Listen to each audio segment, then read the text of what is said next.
Hello, I'm Hiruni Sandunika, and my topic of explanation is the introduction to the immune system. I'm pleased to explain you this topic from the platform of Synth Biotechnologist Association. In this lecture, I'm going to cover the topics: what is immunity and immune system, what is immunology and the role of immune system, defense system in our body, and the cells and tissues in our immune system. First, we see what is immunity. Immunity can be defined as resistant to diseases, especially for infectious diseases. And immune system is the collection of tissues and cells or molecules that mediate resistance to infections, and the coordinated reactions of these cells and molecules to infectious microbes comprises an immune response. When it comes to immunology, it is the study of the immune system, including its responses to microbial pathogens and damaged tissues, and also its role in diseases. The most important function of the immune system is to prevent or eradicate infections. Our immune system plays lots of important roles in tumor defense against infections, and recognizes and responds to tissue grafts and newly introduced proteins. The importance of this immune system for health is dramatically illustrated by the frequent observations that individuals with defective immune responses are susceptible to different infections. It is found that stimulating immune responses against pathogens via vaccination is the most effective method to prevent individuals from infections. When we talk about immunology, antigen and allergy-like terms are highly abundant. So, before enter to the defense system in our body, we'll have a look about what is antigen and what is allergy. Simply, antigen is a foreign substance capable of triggering an immune response in an organism, while allergy is a misguided reaction by the immune system to harmless foreign substances.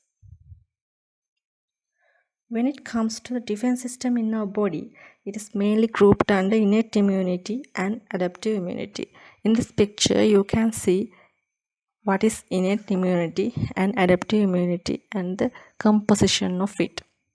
Innate immunity, which is always present in healthy individuals, provides immediate protection against microbial invasion. Because of that reason, this immunity also known as early defense, or moreover, this immunity is known as natural or naive immunity, which enhances adaptive immunity responses.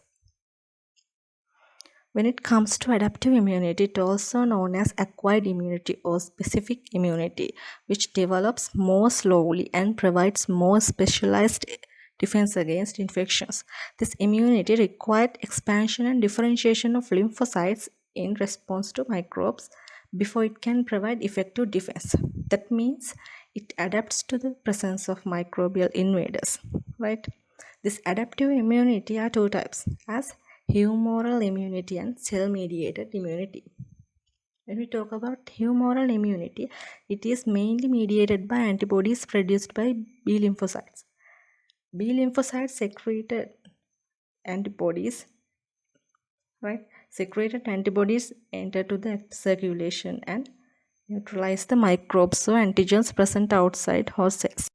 In cell-mediated immunity, it is mainly mediated by T lymphocyte cells.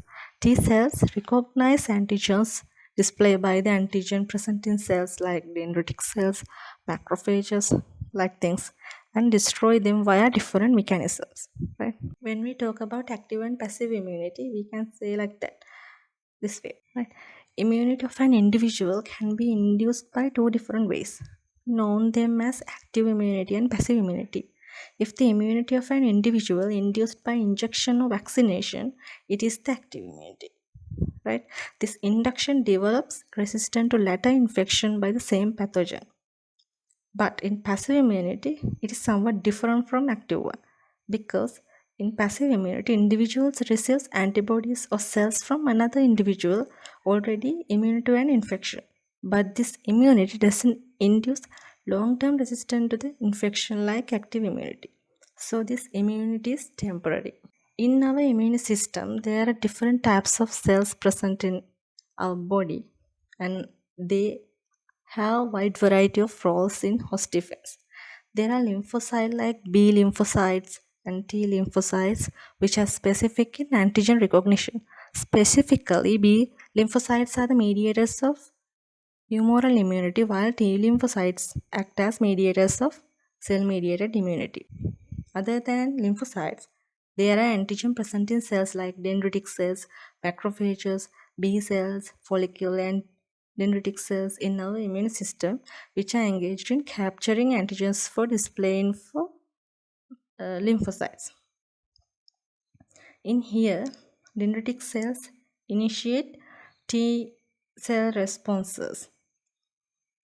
Macrophages related to the effector phase of cell-mediated immunity, and follicular dendritic cells display antigens to B lymphocytes in humoral immunity system. Right? There are also effector cells like T lymphocytes, macrophages, granulocytes present in our body. They are also responsible for the elimination of antigens. Mainly, T lymphocytes activate phagocytes and killing infected cells.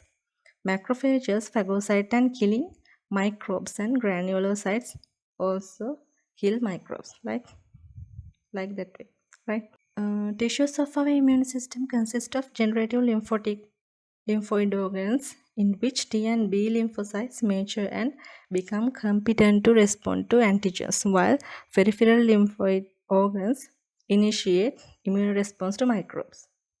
Right?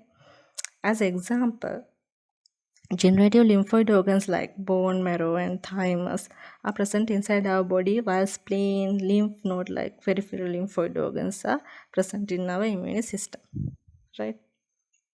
So these are the points which I needed to cover by this first lecture.